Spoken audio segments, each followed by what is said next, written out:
You mean the video? Yes. The video. Yeah, I'm sorry for those. Okay, we're live. They did not get to hear the chocolate story. Oh. You guys got to hear it. But I'm going to share another story while Patrice is searching for a Bible for herself next door.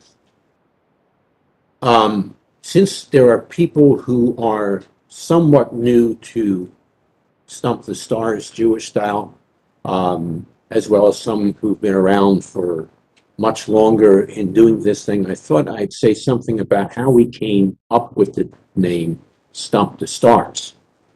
Now, this was this goes back a number of years in our history as a synagogue here. We used to, on a regular basis, BC, before COVID, do, thank you for that response. We used to do weekend retreats over Martin Luther King weekend.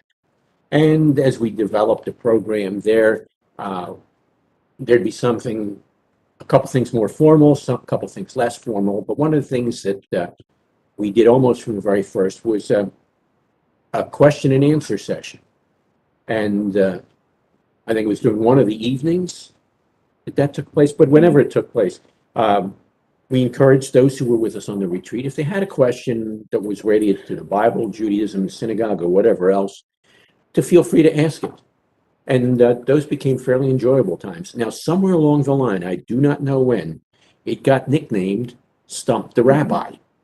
Okay? I think we went with that at the beginning No. of that phase, no? No, it wasn't. At the beginning, it was sort of a descriptive Q&A. Okay.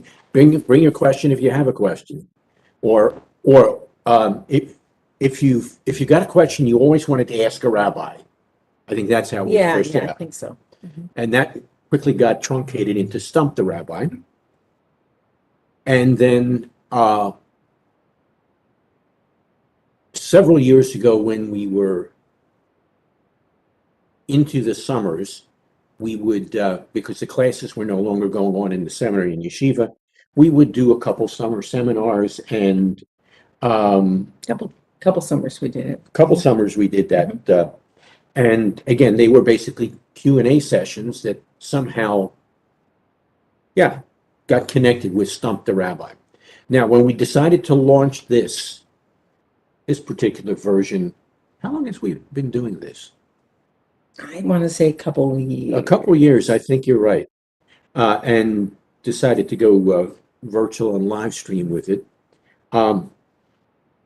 Patrice was researching possible email accounts, so that if people had a question, they could send it in advance, so we would have at least some bit of preparation in answering the questions. Well, as it turns out, Stump the Rabbi Stump the Rabbi was already taken. And the whole concept comes from an old TV show back in the 60s, which was called Stump the Stars, where they used to get, random television and film stars together, and, it was a game show. And so I said, might as well use Stump the Stars. And then I put in parentheses, Jewish. And then I thought, well, at least it's memorable. And that's half your battle on an email address, is make it memorable. So there we have it. That's how we got Stump the Stars Jewish style. Well, actually, it came earlier than that, except it wasn't called Stump the Stars. When we first came to Florida, and we had a Bible study. And we were on a topic, Bible study was on a topic, wasn't like Yaha, it was, here's the topic we're on. And first we did Habakkuk, and then I guess then we did Matthew. Yes, I believe that. Okay, so we're on a topic. But if somebody brought up a question, and John would go, well, that's a bunny trail. So could someone keep a list of these bunny trails? And some evenings we'll just have a bunny trail evening. So they were called bunny trails at first, but it takes too long to explain that. So. But there was a long list of bunny trails. Yeah. So that's the history, for whatever it's worth, for what is now Stump the Stars Jewish style. Now, as we normally do, or usually do, we'll take the questions basically in order as we receive them, but we grant priority to To those, anyone in person. to anyone who's here in person, whether in the room or on directly with us on the screen. Others are going to join us later when they hook into Vimeo. Some may already be with us live streaming. So those of you who are actually in the room with us, if you have a question, we'll give that preference. If you think of one during the course of our time together, that of course also has preference. Or if it sparks a bunny trail in your mind, Speaking of which, hippity hoppity hippity hop. please wait until we're done with the answer and then say, I have what might be a bunny trail, and then we're happy to do that. Okay. I see. We have several shorter questions tonight that Yeah. we can deal with. So we Well, can deal with quite a few. Well, tonight. but I want to follow the proper precedence. And then second, those of you who are with us, to whom we can see directly on our monitor, if you have a question that you have not submitted by email, then it comes to mind at this point, feel free to ask. No, they're stunned. Boy, Stunned into silence. this story just put them to sleep. I know. They're thinking of one that can really stump us. Okay, then, as is our custom, first in, first out. Could you please explain why, from the Jewish perspective, Yeshua referred to himself as the Son of Man? You're going through Ezekiel now, aren't you? Yeah, but Or do you want to wait on that? well, you should deal with what he is asking about, because it's talking about Yeshua's perspective. Okay. And what I would contribute is what Ezekiel's perspective is. Although I think that's an important part of the No, it is. Yeah. It's fine, but then leave me some time. Okay. All right. As it turns out, the title Son of Man was Yeshua's favorite title for himself. When he was speaking of himself in the third person, he would use the title Son of Man. Now, that obviously meant that at that time, it was the title that was known by his listeners and then later by the readers of the gospel texts. And I say the gospel text rather than the Newer Testament is, if I recall correctly, Son of Man is not found outside of the Gospels. The title, you mean? The title itself, yeah. So it's an important title for Yeshua and for his time period, the period of Second Temple Judaism. Now, frequently, people, when they look at the titles that are ascribed to Yeshua, they see Son of Man as being prominent. Another one that has become prominent as people that talk about Yeshua is, I recognize the furniture. That's Carol Moore who's joined us. Hello, Carol. She's not ready yet. Go ahead. Anyhow, so Son of God and Son of Man become the two titles that are most frequently used in talking about Yeshua. And it is frequently, see, it lets her know she's with us. Son of God is the one that most people think describes him related to his deity, and Son of Man therefore describes him as related to his humanity. And all that sounds well and good until you do some exploring, which we're going to start doing. Now, Son of Man was, as I suggested, a very well-known title in the Second Temple period. In fact, it is utilized by some of the, what we would call the apocryphal and pseudepigraphal material. That's some of the writings of the Second Temple period that did not find their way, were never considered part of Scripture, either by the Jewish world at large or the later Messianic Jewish world. So you find it there, but I don't want to start there. I want to start even earlier, because the way in which the Second Temple period Jewish literature uses the title is based on how it was used already in the Tanakh, in the Older Testament.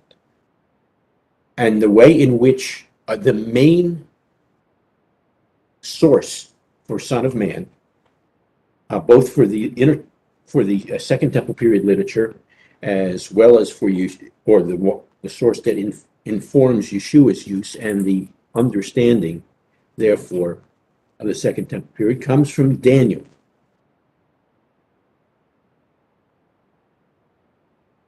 Daniel chapter 7, and it's verses 13 and 14. And here we go. Now, in its background, Daniel 7 is a very interesting text. It's a vision of four beasts, which are pictures of four kingdoms to come after Daniel's period of history, or actually concurrent with Daniel's period of history, and then after Daniel's period of history. And right after that, then, it says, in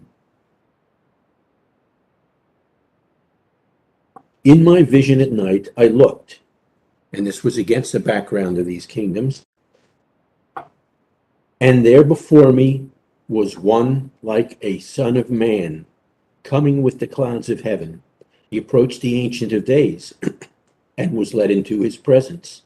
He was given authority, glory, and sovereign power. All peoples, nations, and people of every language worshipped him. His dominion is an everlasting dominion that will not pass away, and his kingdom is one that will never be destroyed. Now, I want to quickly check. The angel explains the beasts and all the rest. And let me catch his explanation, because Daniel asked, what's the meaning of the visions I've seen?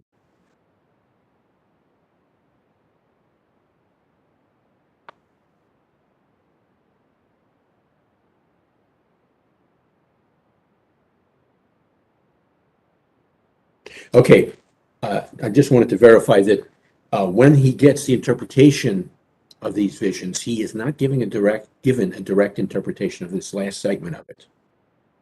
So, what can we learn from the text itself? First of all, there's this character, Son of Man.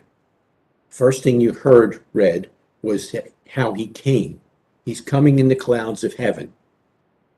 All right, now, that doesn't mean he's got a chariot that can ride on the clouds that we see that produce the rain or don't produce the rain. But the clouds of heaven, in its larger context, has to do with what is often called the glory cloud that describes the appearance of God. We referenced it in last night's drash because it's part of this week's Parsha. You also see it originally. Ezekiel 36. Yeah. In the Haftarah. You also see it in Exodus chapter 19, when God comes down to the mountain the first time. What happens? Clouds of glory cover the mountain, and then it says, and God came down to the mountain. It appears again in Exodus 33 and 34, where God does it a second time for Moses. At the end of Exodus chapter 40, when God moves into the honeymoon house that we call the Mishkan of the Tabernacle, it's the clouds of glory. I forget exactly where, but I think it's somewhere in the Psalms. God is described specifically as riding the clouds of glory. Right? All those texts inform Daniel and inform Daniel the person and Daniel the book. So when someone comes riding in on the clouds of heaven, guess what? This is a supernatural character. All right? He approached the Ancient of Days, who was led into his presence. Ancient of Days, in this case, is the person whom we would frequently reference as God the Father. And he was given authority, glory, and sovereign power. And then he talks about the extent of his power, and then it's described as his dominion is an everlasting dominion that will never pass away, and his kingdom is one that will not be destroyed. Once again, that elevates the nature of this character, because it's only God who's got an everlasting dominion that's over everything. But now that is, in fact, specifically attached to this character called the Son of Man. And then, by the way, at the end of the interpretation of the vision about these kingdoms to come in the world, it does use much of the same terminology, in that the last of the kingdoms that are prescribed or predicted here, and its ruler will be overthrown, and then there will be this time of the everlasting kingdom and dominion. So you've got a heavenly supernatural character here as described in Daniel. And he's the one who's called the Son of Man. Now, when you get to the Second Temple period literature of Apocrypha and Pseudepigrapha, it's in several of them, but particularly Son of Man becomes focused and much more fully described in First Enoch. Okay? And in First Enoch, as well as the related Second Temple period texts, this character is clearly a heavenly supernatural person. He raises people from the dead. I'm trying to think of what else he's done. He rules over everything. And I'm going to suggest, and I'm not the first to suggest this, that when the rabbis of old, certainly by the time of Akiva in the 2nd century of the Common Era, but in all likelihood before, already the rabbis envisioned that there was not one throne in the heavenly realms, but two. God and the Messiah. And they were envisioned as thrones of equal authority and power. Okay. Son of Man fits into that whole thing, and that could have very well have formed the basis. Because when someone is given this kind of authority, back up now into the ancient Near East, frequently when empires were ruled, they were ruled by an emperor and, I was going to say, his oldest son, or the son who he chose as co-regents. So you would have this concept of two thrones side by side. So what Daniel is building on is something that was already well known, and he's Daniel 7. I think we've cleared Nebuchadnezzar by the time Daniel 7 hits us. But anyhow, he's been through at least one, if not a couple of these empires, and so that concept's familiar to him. So it's the idea of co-regency in there, and it's certainly built into the descriptor of the text. All right, now, so Son of Man, as described in the Second Temple literature, again has that same supernatural heavenly character attached to him. And like I said, he's the one who raises the dead. He's the one who will rule, much like Daniel has suggested here, but it's elaborated even further. There's some other interesting text that we don't have the time to get into from Enoch that describes Son of Man. To reinforce the understanding of Second Temple period, I now take you to one other set of texts, and these are the texts such as Mark chapter 14, I think it's John chapter 18, and whatever the related texts are in Luke and in Matthew, the scene where Yeshua stands not before the whole Sanhedrin, not as in a trial, but in as what we would call a pre-trial hearing. Just so we understand that fully. We talked about that. Like the grand jury. Like the grand jury. We talked really about that several sessions ago concerning misunderstandings related to who's responsible for Yeshua's death. Right, so he stands there. And the questioning goes back and forth. And then eventually Yeshua says in response to one of the questions, you will see the Son of Man coming in clouds and in great power, for exactly how each one of the different gospel writers writes it. What's the reaction of the Sanhedrin, the members of Sanhedrin there? You remember? High priest tears his clothes and says, what need have we of further testimony? This is blasphemy. Well, what is blasphemy? Elsewhere it's described in the Gospels as you, being a man, make yourself out to be God. So they got the point of this Son of Man imagery that Yeshua built on. Again, not surprising then that it's his favorite title for himself, but there you have it. That's Son of God as it's built into. That's one stream of it. Now, there is Son of God found in Ezekiel. That's not Son of God. Son of Man found in Ezekiel. And since Patrice is teaching Ezekiel presently in the Major Prophets course, I turn it over to you and I'm going to take a drink. It's not, it's not new information, but don't let this confound you. Ezekiel and Daniel are more or less contemporaries. In other words, they're approximately the same age, give or take. But they live in two different places. If you recall, Daniel lives in downtown Babylon City. He lives in the capital city. And Ezekiel is with the exiles out of town in a town called Tel Aviv. And yes, that is where the Israeli city got its name, was from where the exiles were in Babylon.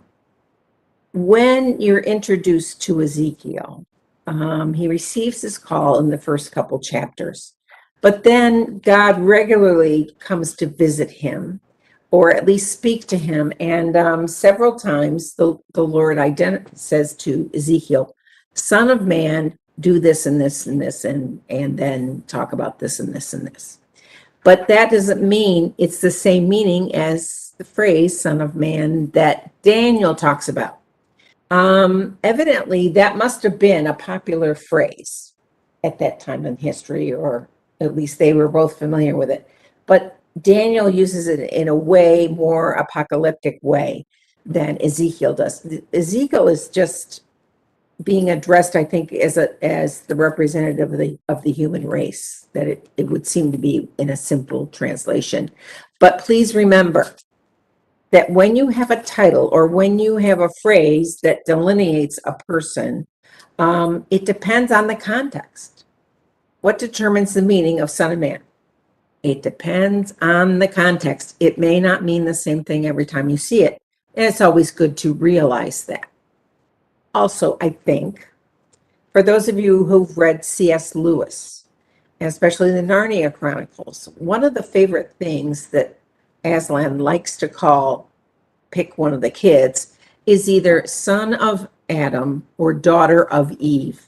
And he's doing it as a reminder to everybody that, the biblical story once again. But once again, Adam can be used as the word for person or man. And so it's just a slight translation difference. But I think he's using it in a literary sense, not in the fact that they're coming in clouds of glory, Lucy and the rest of them. Again. But just always remember, in language, we must be flexible. We must be flexible. Language, the meaning is determined by the context about 98% of the time. And there's just no getting around that. Don't make me get off on my linguistics bunny trail. But it is important to say, every time I see son of man, well, it must mean this. No, it might not. Let's check out that context, shall we? And although Ezekiel sees dramatic things, it's not to the nature or extent of what Daniel is seeing when God talks to him. Okay, I have two observations to add to that. I was just trying to check to see where your language conversation struck me with this. Parts of Daniel are written in Aramaic, parts of it are written in Hebrew. I think, and I couldn't double check it in this particular text, I think Daniel 7 is part of the Aramaic. I think it is too. I'm not 100% sure. In Hebrew, when Ezekiel is described, he's called Ben Adam in Hebrew. And the usage is very much like that of C.S. Lewis. Mm-hmm. He's describing him as "O person," or human being. Human being, yes, exactly. If I recall correctly, the Aramaic is Bar Anash. And that has, whereas Ben Adam is viewed in a non-definite sense, in other words, not the person, but a person. The Aramaic has more of a definitive to it. So not just a son of man, but the son of man. I'd have to double check it, but that's my fuzzy recollection, and I didn't get any help from. Is there any sense in that title that this is the perfect person? This is the perfect example of a person. Is that kind of a theme is in there? That could certainly be part of it, and you certainly get that kind of an understanding in the Second Temple period literature. And there's the other thing I wanted to build on what Patrice said is Ezekiel, if you have read him, Ezekiel, even if you haven't read him, is very apocalyptic. Yeah, he is apocalyptic. So just the fact that he's the one who is called Ben Adam more than anybody else, and so very, very frequently, even if you heard the Aramaic because you are Hebrew is your native language, you would have made the connection. And what kind of resonances there are in the background? Apocalyptic resonances or references. Does that make sense? So there's that other dimension, I think, to Son of Man, and certainly in First Enoch and the other of these Second Temple period Jewish literature, it is highly apocalyptic. I think it becomes more apocalyptic than the way Ezekiel understood it. Yeah. Oh, yeah.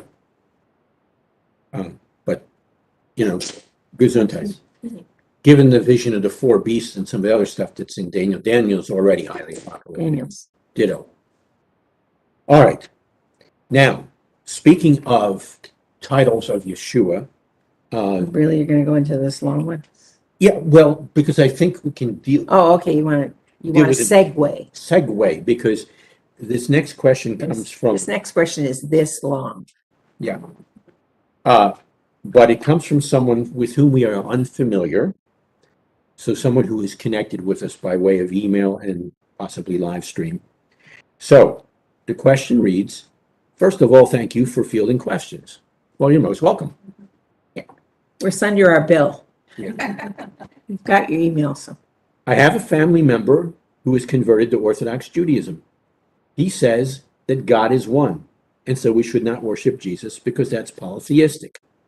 I pointed him to a passage in Isaiah 9:6, rightly so, where the Messiah is called the mighty God.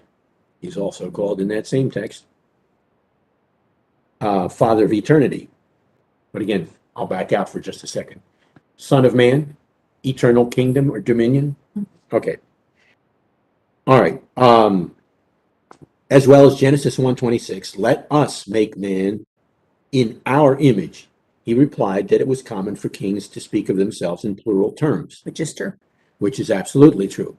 Or queens. Or queens. Royalty would speak in that fashion. And even royalty today often does. So while this text can allow for an understanding of and I'm going to use this very, very, very carefully, multi-person God. Now, while saying that, it's still one God, but I'll elaborate very briefly on that. It does, while it allows for that, it doesn't demand that because of the plural of royalty. It's really just a suggestion. It's not a proof. Yeah. All right. Other messianic passages that seem clearly about Jesus, he says, are about the nation of Israel. The classic one is Isaiah 53. Traditional Jewish interpretation nowadays assigns that not to the Messiah, but to the nation of Israel. That's because of this concept of the servant, which you talked about in Isaiah, I'm sure. The servant is sometimes the whole nation. The servant is sometimes someone special within the nation. And particularly in Isaiah 42 and 49, it seems to be someone really, really special. But apart from that, so you've got this duality. Now, by the way, quick aside, Isaiah 53, according to the Jewish interpreters, it's a 2-volume set that goes back, I think, into the late 1800s. I'm trying to think of the author's name. He was a Jewish scholar, points out that up until certainly the early Middle Ages, the common understanding in Jewish circles was that Isaiah 53 applied to the Messiah. And for those of you who've been part of our synagogue, or those of you out there who've picked up what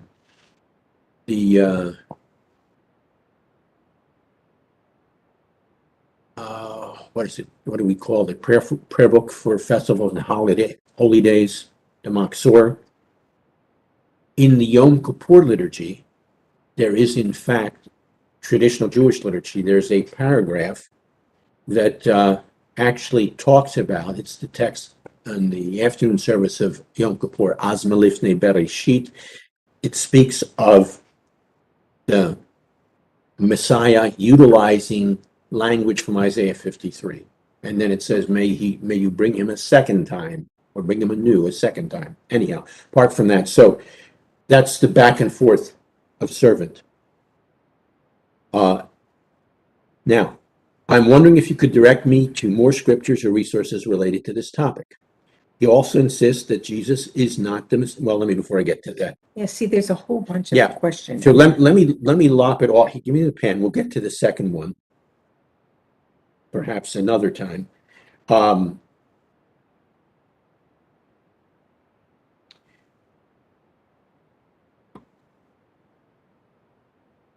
no, I need to read that because the Okay. questioner does ask it further down. Yeah. He also insists, this relative, that Jesus is not the Messiah because there is not peace on earth, etc. I referred him to what can be interpreted as a second coming of the Messiah somewhere in Zechariah. That's Zechariah 12:8-10.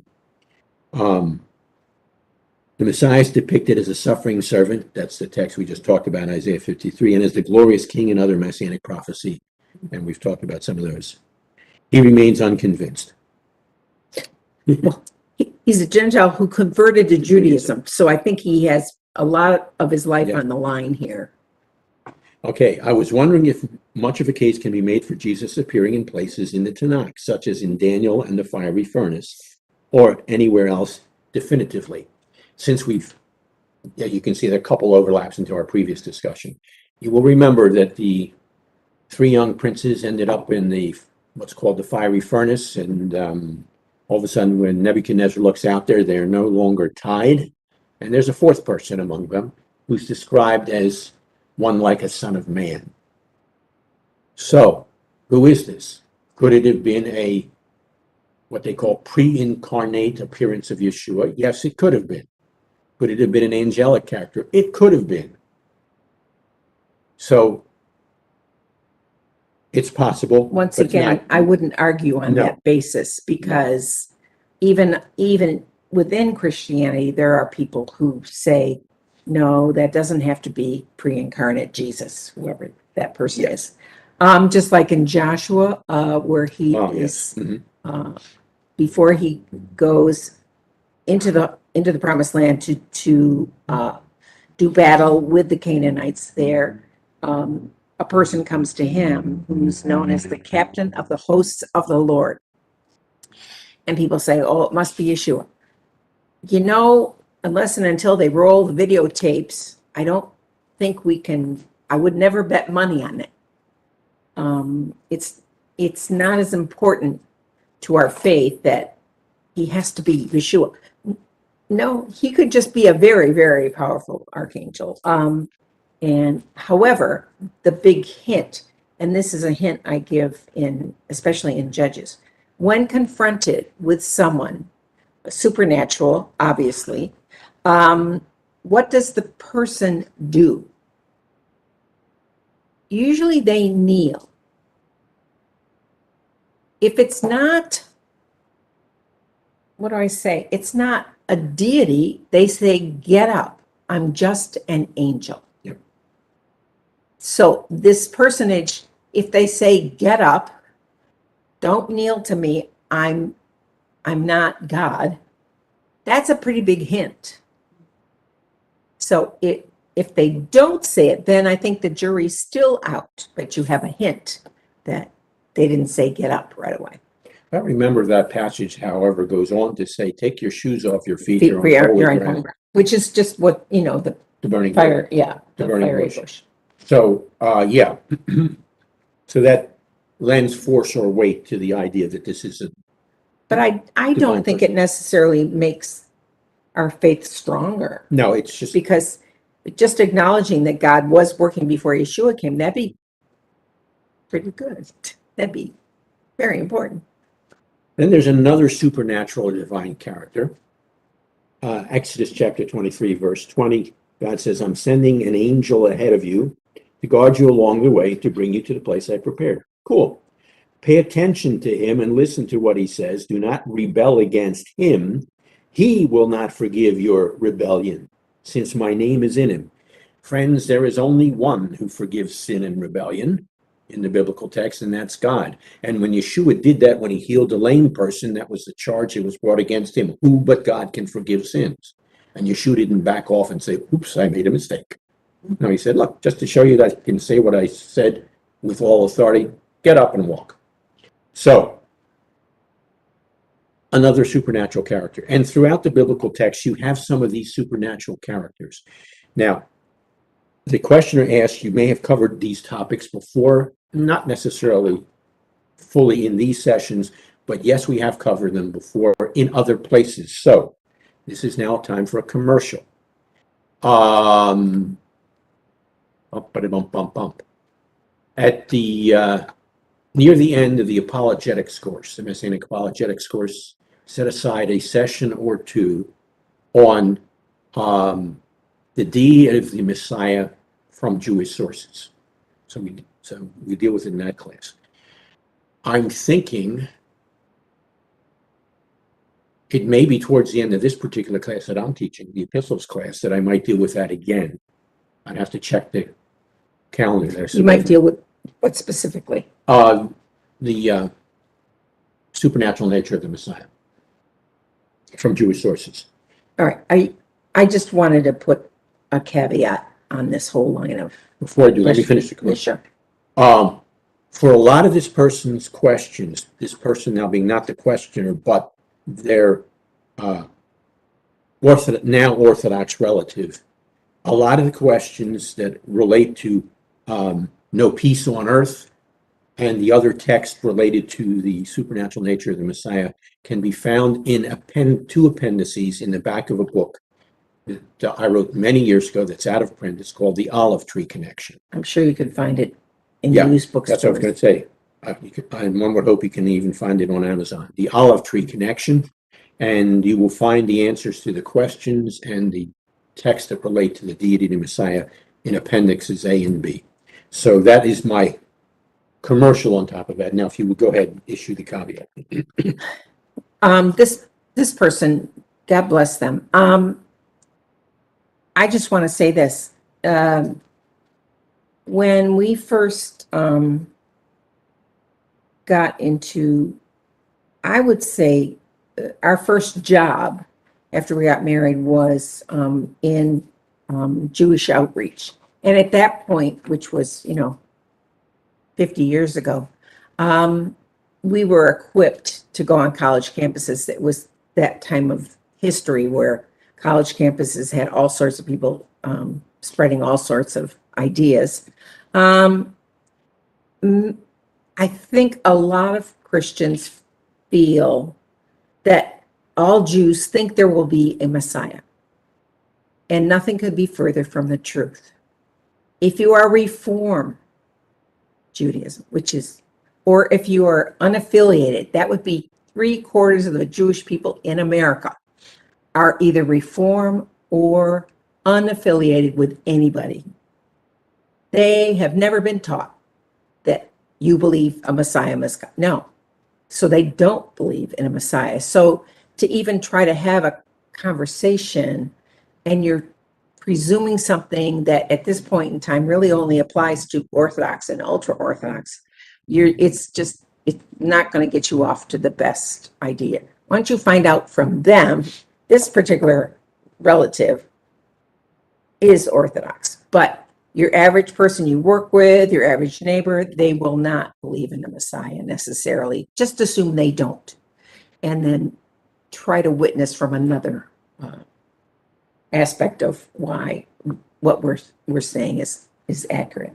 Is that fair enough? That is not only fair enough. Because I don't want to keep perpetuating the myth in the churches. They're getting it from churches, and the pastor stands up and, they all think the Messiah's. No, they don't.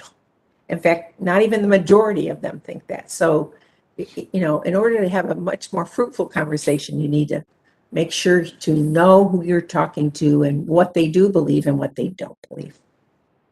And to be a little more precise, Reform Judaism is, as of the last survey that was done in this country, I think this was one of the Pew surveys from 2020. Reform Judaism is the largest religious grouping within Judaism, among Jewish people. It has surpassed conservative Judaism, which is not far behind, but Reform Judaism is. Reform Judaism has at least classically taught that not that there's a Messiah, but there's a messianic age. Not a personal Messiah, but a messianic age. So that's just to fill out just a little further what Patrice has just shared with you. Okay? All right, now, to sort of come full circle, Son of Man in Daniel was part of one of Daniel's dreams or visions. And so appropriately, our next question, which will probably be our last as I look at the time, is a question about dreams. There's a lot of time left. Okay. Got about half an hour. Okay, we'll see. My question, shalom to the Jewish stars. I like that. Well, thank you. My questions have to do with dreams and interpretations. Do dreams have meaning? Is this a way God communicates with people today? If so, when should someone seek interpretation for a dream? Some people assume prophetic or spiritual meaning in every dream. Others go to the opposite extreme, calling anyone even posing the question heretic or cultic. Is there a healthy middle ground? All right. You want to start? Yeah, do you have things to say? I'll add. You'll add. Yeah. The answer is yes, no, and maybe. God can choose to speak with an individual in many different ways in the end of days. And now I'm thinking about He's spoken to us by the Messiah in the end of days, which is part of something we do every Shabbat. Okay. First of all, I'm going to just say this to everybody. It's usually never a good idea to say the phrases, God always has to do this, or God can never do that. Because then you're walking a very fine line. God can communicate with us in many different ways. And it depends on who you are and what you will listen to best. Would I say that dreams are the number one way that God communicates with people? By no means. Would I say God never communicates with dreams? That would be presumptuous of me, wouldn't it? I will say God has never spoken to me in a dream. But here's what I was thinking, and she's right that in many people's world, they have an idea that he can never do it or he always does it. But here's the common denominator, or at least the people who believe that they've been spoken to in a dream. Why would you tell anybody this? If God is trying to speak to you, a dream would be the most private thing that he would speak to you in. Why would you shoot off your mouth to other people? Notice what happened to Joseph, who was spoken to in dreams. In fact, it was one of his strong points. God spoke to him in a dream. He told his brothers. Did they admire him more and think he was just the best brother ever? No. Yeah, but what if God told me he had to tell his brothers? I'd still keep it under wraps until the right time. I wouldn't be blabbing about it the next day. First of all, I would think that if you had a dream, you would wake up the next day and you'd really want to think about what you heard to yourself. You would think about it and you would ask yourself questions about it and you'd say, well, I'm going to look into this more before you open your mouth. Because very likely that if you tell someone close to you, even your adorable spouse, it may not help your relationship. Because there's jealousy and there's worry about them being nuts. And I think that's what Jacob's brothers felt. As a matter of fact, it says in the text about Jacob that his next dream, his father, I'm sorry, excuse me, I said Jacob. No, Jacob heard what Joseph dreamed about. And he heard the story that he gave his brothers. The brothers got even more mad at Joseph, and they didn't like him to begin with. And even his father was very not happy with him. Even Dad, who should have gotten the message from God, one presumes, by the way, he's specially blessed and you should always listen to what he's. No, Dad was not pleased about the content of the dream. That's why I'm saying I'm pleading with people. If God speaks to you in a dream, congratulations. First of all, check it out within yourself. I'd turn to the scriptures if you have no place else to turn. I would also say, God, I need to be confident in my spirit. You need to maybe be quiet for the first 3 weeks after that. But also, if God tells you something in a dream, act on it. Because talk is cheap. But especially within Judaism, acting. Don't listen to what they say. Act on what you think God has told you. That's a good rule anyway. But if God has chosen you to get information in a dream, I'd be acting on that. I wouldn't be blabbing about it. Because it can be used as, I'm so spiritual, God speaks to me in dreams. And here's my dream. And now, whatever he said to tell you. Like, there's an old movie where the guy's at the cocktail party and I've got the best advice for you, Benjamin. Plastics. So you can have the equivalent. God told me atonement. Okay. How does that help? I presume God would not just be giving you interesting information, but that there would be something directive for you. We were sort of chatting about this on the way here, and we have only, in our vast ministry experience, which is now half a century, we've only known one person who we know of received information in a dream. That came true. That came true. We know a guy, a Messianic Jewish guy. He was unmarried, but God came to him in a dream and said, I'm sorry, excuse me. The wife was told in a dream that this guy would ask her to marry him. They did get married and they're still married. So that worked out, but that's 50 years later. Yeah. That's still, once again, very particular and very specific for that one person. Not, God told me to tell you all these things. Because then we're getting into how famous cults were created.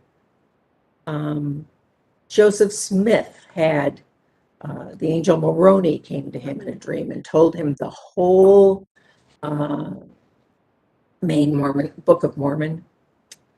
And they wrote it down and printed it up. I think Ellen White, please forgive me if I'm wrong, but I think Ellen White also got her information about the Seventh-day Adventists from a dream and from a couple of visions. So once again, I don't know how you feel about that. So, but I would say the most important thing to do, if God does speak to you in a dream, I would do what he says. And let's see what happens. If it's something embarrassing you're supposed to do, guess what? If God told you to do it, you should do it. I would say do not. First of all, you're going to question inside yourself and not blab about it. I think that rule is going to be, I'm going to go with that rule. I've never had God speak to me in a dream, but I have had God speak to me. Seriously. He said one word to me. And guess what? I fulfilled the word. Yay! And the word was, I was all by myself. I had lunch with you or something. We had lunch. We had Greek salads for lunch, and you had to go back to the office. And I'm sitting there looking out the window at the restaurant, and I hear so clearly linguistics. And I did follow through on that, and I did see if there was linguistics classes at University of South Florida, and I did enroll and take and major in linguistics. So That is the one word I know for sure God spoke to me. There have been other spooky things, but it hasn't been like, it's been more like me and my big mouth, and I said something that I should never have said, and I think God turned it around and made it all right. But we do think, I don't know about you, but I think it's common for people to think impulses. We have many impulses every day. And some of us think that that's God speaking to us when we feel like we have to do this, that that's God speaking to us. I'm not sure, once again, that that's God speaking to you. But is it on impulse? Is it great to do good things, especially for other people? Yes, I'd go with those impulses, but I wouldn't say it was God speaking to me. That's my opinion. I'm very strict about language. Couple further reflections. As you were talking, I was thinking about yet another vision, the vision that what was Gibson's movie called? Mel Gibson. Yeah. Oh, yeah. Yeah. Oh, you wanted me to? Yeah, just briefly. So Mel Gibson's movie. Last Passion of Christ. Yes. Thank you. He openly says, we had to do research on this for when we wrote The Distortion, which is about the creation of the movie and what it meant in its own day, because that's now getting to be 20 years old. Almost. Yeah. 20, yeah. Almost a different generation. But he says openly, I did not use the Bible to write the script. I used a vision that was of a German Catholic nun who lived in southern Germany in the late 1800s. And her vision has been written down, and it is not copyright. And so any day you want to, you can go and read this nun's vision of the last several days of Yeshua's life and what was going on there. And so he based his movie on her vision. And of course, in her vision, there's a lot of ideas about what nuns would think back in the 1880s in Germany. People think it comes from the Bible, but it comes via this nun. And believe me, he left out some of the creepy things. He put his own couple of creepy things in there that I'm not going to go into because I don't want to get caught up talking about that. But just so that you know, it was not based on the Bible. It was based on the vision that this nun had back in the 1880s. And he said literally, he was going through some books and the book fell out on the ground and he picked it up and he had never seen it before. And that sort of led to this movie. So always be careful of what you're claiming is your inspiration. He was honest, and that may help the movie make a lot more sense than just a reading of the scripture. But it turned out to be one of the most horrific movies related to the last days of Yeshua. And we do deal with part of that in The Distortion. We do. Well, that's all I wrote about in The Distortion was the creation of that movie and what it meant to people. So yeah, it's a vision that was anything but godly. But so we'll leave that part as is. Just some scattered reflections. And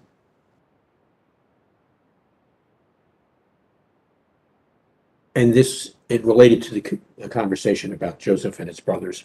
Yeah, if you come along saying, God spoke to me in a dream, it comes across, and it certainly apparently did in Joseph's situation, as if you are better than somebody else. God speaks to me. By the way, that applies to whether it's in a dream or a vision or you hear a voice or whatever else. God told me. Well, we have in Judaism sort of a response to that. It's called V'zot HaTorah. When God spoke, a couple million people heard his voice. And then God continued to speak directly through Moses. And we have those texts for ourselves. And then the texts go on to say that God then spoke through the authors of the Newer Testament. So if you want to hear God speak, I was gonna, Here's your Here. reading. here, this heavy thing. Yeah. So that's part one. The other way in which God spoke is when the prophets record that God literally spoke to them. And so they say, here's what the Lord said. So if you're saying, or tempted to say, God spoke to me and here's what the Lord says, not just to me, but to you, then you have now stepped into the role of a prophet. And again, that's taking an awful lot upon oneself to step into that particular role. I'd be very, very, very hesitant about doing something like that. And always remember, though, if a prophet's word did not come true, God has instructions. Stone him. Right? That made sure that by and large, So strict. yeah, that made sure that by and large, the prophets who came to Israel were correct. They still, however, both in the biblical text and in the rabbinic material, you were always told to compare the message. Patrice said this at the outset. Compare the message what's in the biblical text. And if it's not supported by what's in the biblical text, as per this vision of the nun, you toss it. Because dreams can come from all kinds of sources. Like You- your hamburger you had the night before. Exactly. Improperly digested, it may show up in your dream. That's what happened to Scrooge. Yes. He thinks. Remember? Yes. Classic scene from Scrooge. Maybe you're a bit of old potato. I think that's a quote.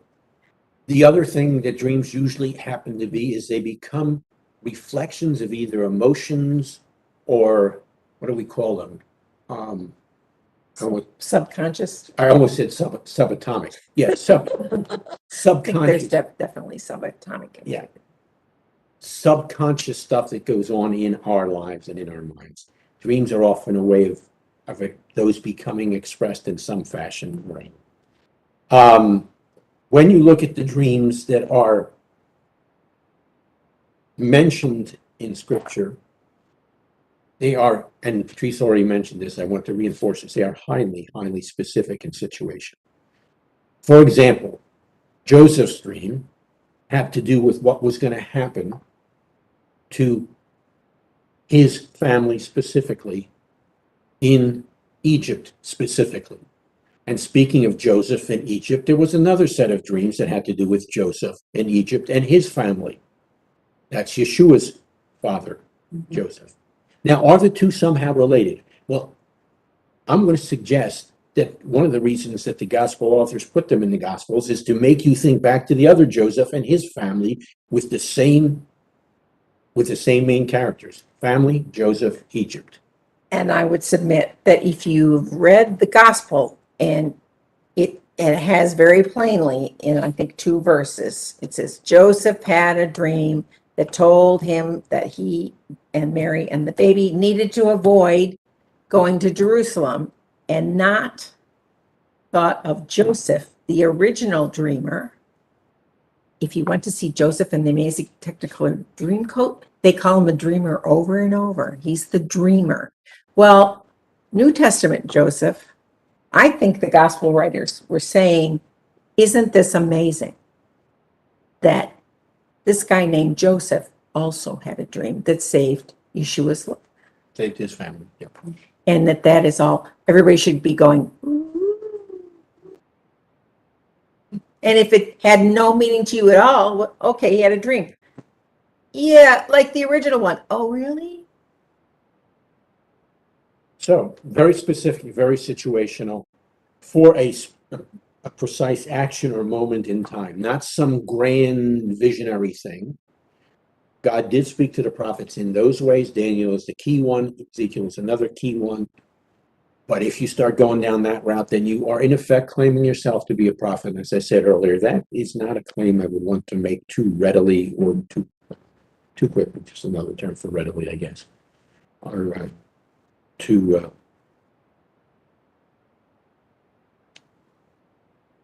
lively is the term that comes to mind. Lightly. Lightly. Yeah, God told me this about you. Oh, really? Why didn't God tell me? That'd be important. Thank you for saying that.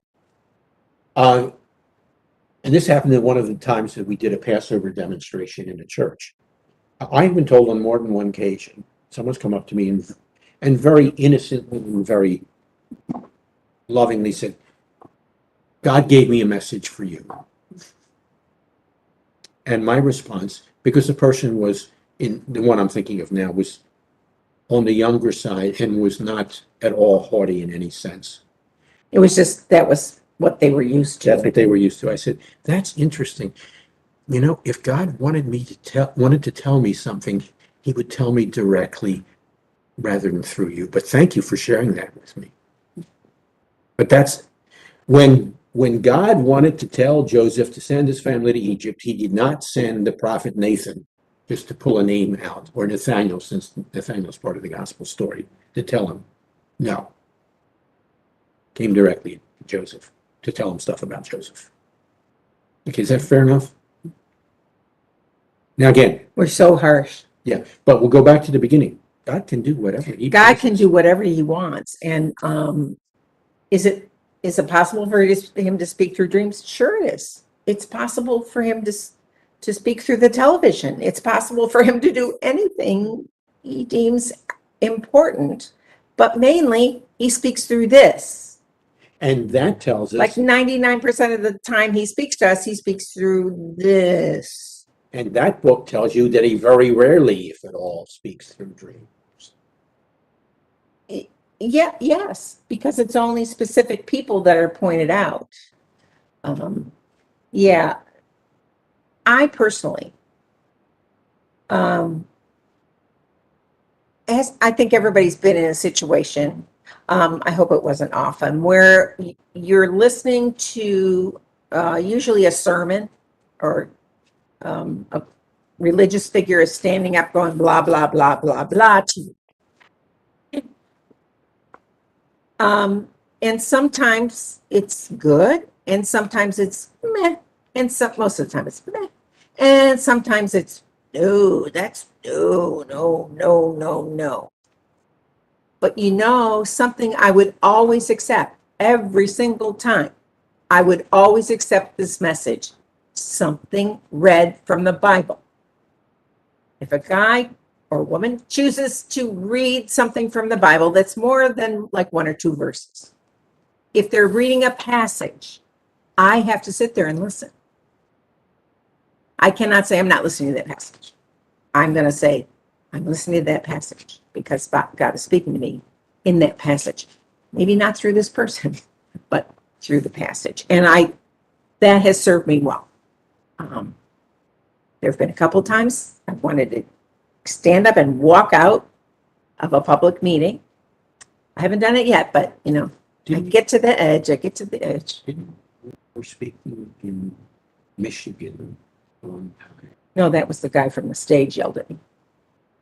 You didn't walk out that time? I don't think so. Oh, okay.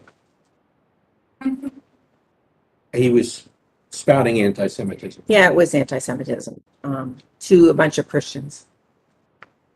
And he didn't want to hear the truth because his mind was already made up. Why don't you bring that up? Because you were talking about not walking. I don't think I walked. No, but you were saying you hear it even though you'd like to walk in. Yeah, you have to listen. But the Bible, I always have to listen to that. If someone's reading that. Not 1 or 2 verses, as I said, but a passage. I have to sit there and listen. I think you're all aware that the Apostle Paul, or Rav Shaul, as he was more properly called, was a powerful speaker and certainly someone through whom God spoke. Let me read to you from Acts chapter 17. This is verse 10. The brothers and sisters sent Shaul and Silas away to Berea. On arriving there, they went to the Jewish synagogue. I don't know why this translation has a Jewish synagogue, as if there was a synagogue or another. But anyway. As opposed to a Buddhist synagogue. Yes. Now the Bereans were of more noble character than the Thessalonians, for they received the message with great eagerness and examined the scriptures every day to see if what Shaul had said was true. Even though it's coming from him, They examined the scriptures to make sure what was coming from him was in fact in line with the text.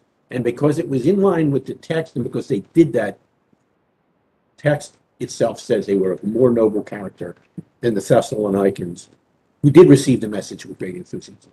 Nevertheless. Fair enough? So everything needs to be checked against this.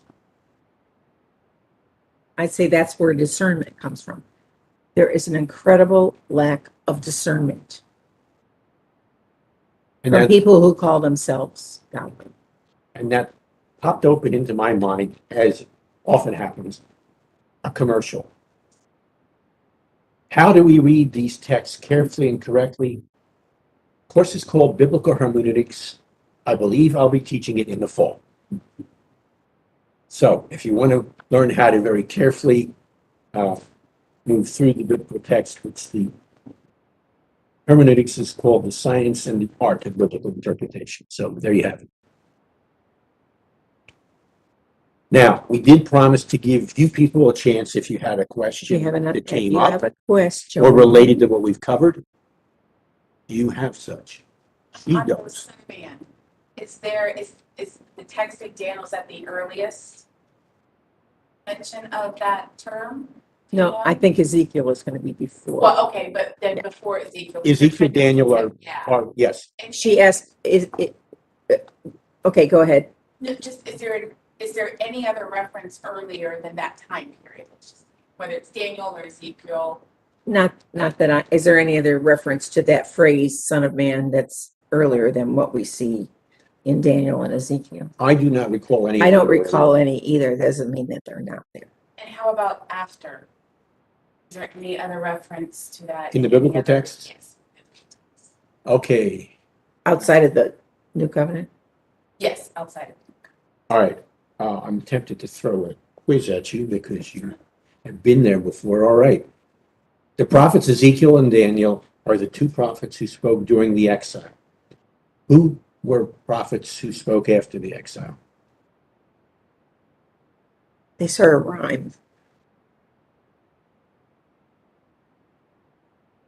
Malachi, right?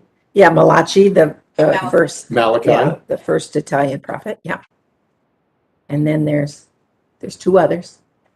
Yeah. Yes, and he's the one that has Zechariah. Okay. Yes.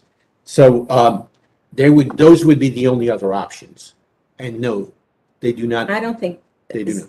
I don't think Zechariah has son of man in it. No. And then the next time it occurs is in the Second Temple period literature The apocryphal. or pseudepigraphal. That too.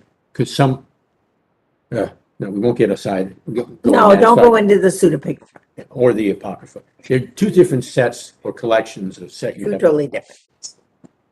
So, okay, now, hello. Somebody was peering over Betty's shoulder. Yeah. All right, those of you who are on screen in front of us, any questions that arose out of this discussion that you would like answered before we concluded?